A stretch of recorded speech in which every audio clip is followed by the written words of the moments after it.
میں فخر سے کہتا ہوں میں بریلوی ہوں. کہتے ہیں بریلوی کا کیا مطلب ہوتا ہے؟ میں نے کہا حلالی بچہ. حلالیوں دیاں سندہ نہیں ہوندیاں، حلالی اپنی عادت تو پہچانے جان. میں سنی، میرا باپ سنی، میرے دادا بھی سنی، اور مجھے کسی وہابی کی نہیں سننی.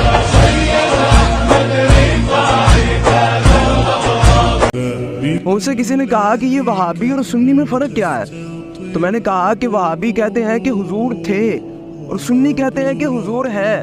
اور میرے امام نے کیا خوب فرمایا کہ تو زندہ ہے واللہ، تو زندہ ہے واللہ، میری چشم عالم سے چھپ جانے والے.